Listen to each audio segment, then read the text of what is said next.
Hello welcome students.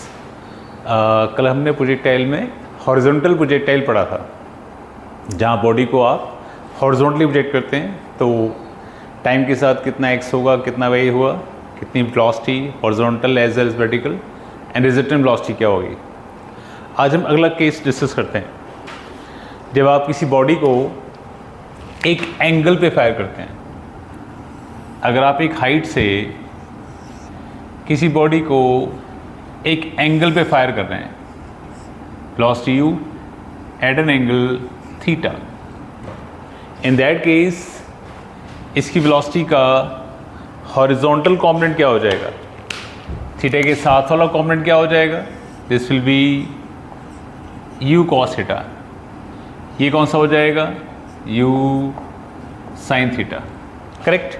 तो body जो है इस तरह का मोशन लेगी, दैट मोशन भी again will be parabolic. Horizontal distance cover करेगी बॉडी x। करेक्ट है। तो इन दैट केस अगर आप देखते हैं प्रोजेक्टाइल में सबसे ज़्यादा ज़रूरी जो बात है, हॉरिजॉन्टल और वर्टिकल मोशन को अलग अलग स्टडी कर पाना। अगर आप हॉरिजॉन्टल मोशन अलग स्टडी कर पा रहे हैं, वर्टिकल अलग कर पा रहे हैं, अकॉर्डिंगली इक्वेशन बना पा रहे हैं, तो डेफिनेटली आप हर क्वेश्चन को सॉल्व कर पाएंगे। अगर आप इंटरमिक्स कर देते हैं, आप ये कंफ्यूज हो जाते हैं कि कहाँ हॉरिजॉन्टल जाना है, कहाँ वर्टिकल जाना है, तो वहाँ पे क्वेश्चन गड़बड़ा सकता है। करेक्ट। तो we have clear concept in your mind कि हॉरिजॉन्टल कहाँ लेना है और वर्टिकल कहाँ लेना है, और कैसे एक्सेलरेशन है और कैसे वेलोसिटी वेरी कर रही है। क्लियर। तो अगर हम बात करते हैं horizontal motion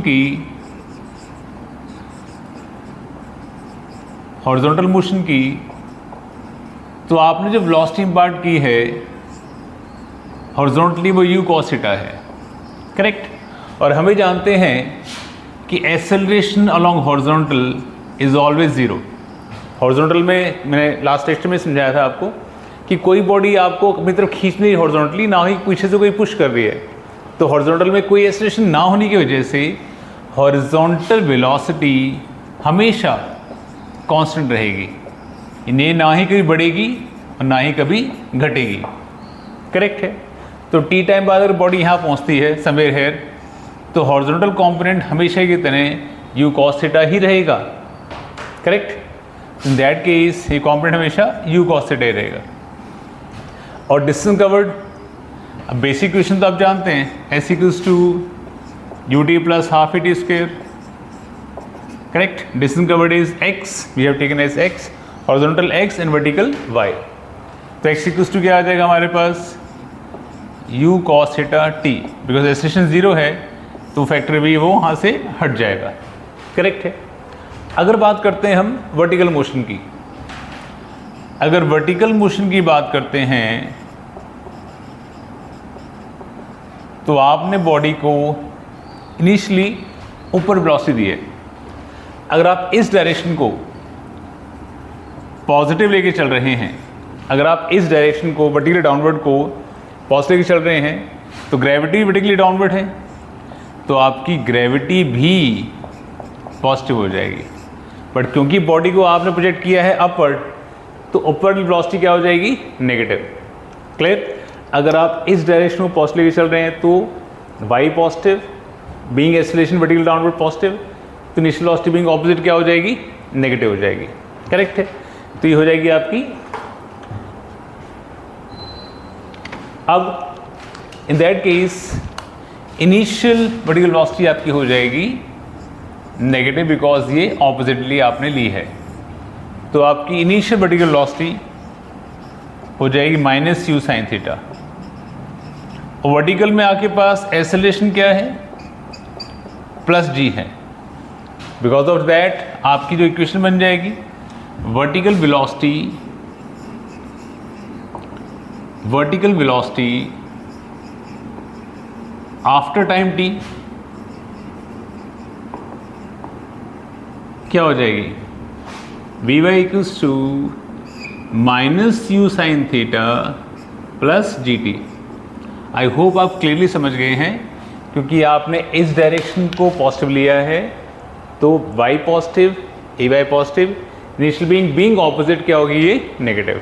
correct. Because of that आपके पास y की equation y equals to minus U sine theta T plus half G T square, ये इक्वेशन बन जाएगी।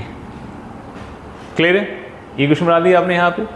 अब आपको अगर रिजल्टेंट वेलोसिटी चाहिए, यहाँ पे हुआ वी वाई, यहाँ हुआ V X, resultant will in this direction.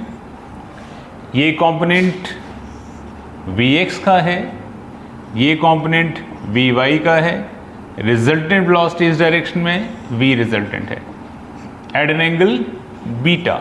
In that case tan beta standard formula V Y upon V X, क्योंकि दिस परपेंडिकुलर एंगल के सामने वाला this is base, and what is V Y, that is minus U sine theta plus G T, V X is U cos theta. Correct है? तो basic question आपकी वही है। आप प्रोजेक्टाइल में बेसिक क्वेश्चन तो सेम यूज़ करते हैं, दो मेजर क्वेश्चन यूज़ करते हैं, एक तो V equals to U plus A T और एक S equals to U T plus half A T square. ये दो मेजर क्वेश्चन यूज़ करते हैं। बस आपको जो ध्यान देना है कि हॉरिजॉन्टल में अलग लगानी है और वर्टिकल में आपने उसको अलग लगाना है। क्लियर? आई होप ये वाला केस आपको अच्छे से क्लियर है। तो हम अगला केस भी डिस्कस कर लेते हैं।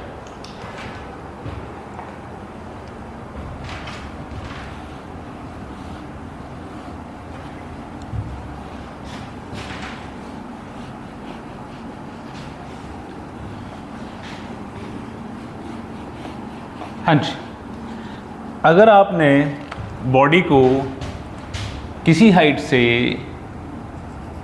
वर्टिकली डाउनवर्ड फेंका है, आपने वेलोसिटी दी है इस डायरेक्शन में, आपने इसी बॉडी को नीचे की तरफ फेंका है with an angle with horizontal. Correct? तो एंगल के साथ वाला कंपोनेंट क्या हो जाएगा आपका? वो हो जाएगा u cos थीटा, और ये कंपोनेंट क्या हो जाएगा आपका? u sine theta. आप सब जानते हैं थीटा के साथ कंपोनेंट cos थीटा, दूसरा वाला साइन थीटा। करेक्ट है?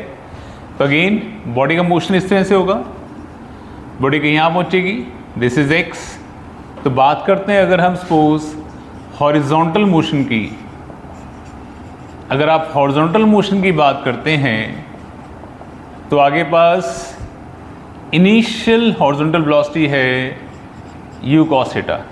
हॉरिजॉन्टल में acceleration as discuss always zero, because of that horizontal equation u cos theta से लिमिट हो जाएगी, और t टाइम बाद हॉरिजॉन्टल वेलोसिटी क्या हो जाएगी? vx equals to u cos theta.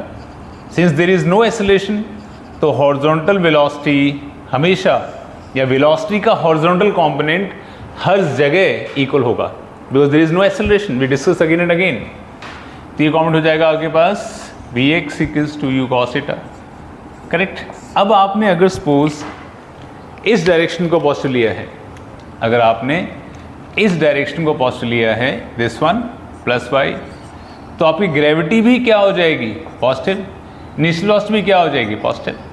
Correct? आपने इस डायरेक्शन को पॉजिटिव लिया, वाई में भी, जी में भी और यू वाई में, तीनों कंपोनेंट क्या हो जाएंगे? पॉजिटिव हो जाएंगे। तो इक्वेशन क्या बन जाएगी हमारे पास? You will get u y आ जाएगा plus u sine theta, a y आ जाएगा प्लस जी। तो what will have equation? Will have equation y equals to plus u sine theta T plus half G T square, ये equation हो जाएगी। Correct है? And then will have y equation बन गई हमारे पास, particular velocity v y equals to u sine theta plus G T हो जाएगी, and net velocity we call it as net velocity और रिजल्टेंट वेलोसिटी, और resultant velocity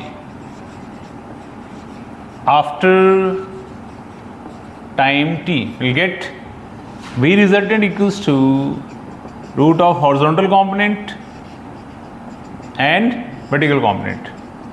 Horizontal being always constant and vertical component is u sin theta plus gt का square आ जाएगा। और आप angle देख रहे हैं, क्योंकि ये हो जाएगा आपका Vx, ये हो जाएगा आपका V by, if you are measuring angle तो ये हो जाएगा v रिजल्टेंट और ये हो जाएगा angle beta. In that case tan beta क्या हो जाएगा, vy upon vx, vy is u sin theta plus gt, vx is u cos theta, always constant. तो यहाँ पे एंगल निकाल सकते हैं।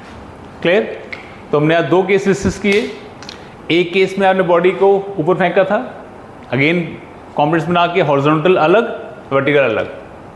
दूसरे केस में आपने बॉडी को नीचे फेंका है, अगेन हॉरिजॉन्टल अलग वर्टिकल अलग।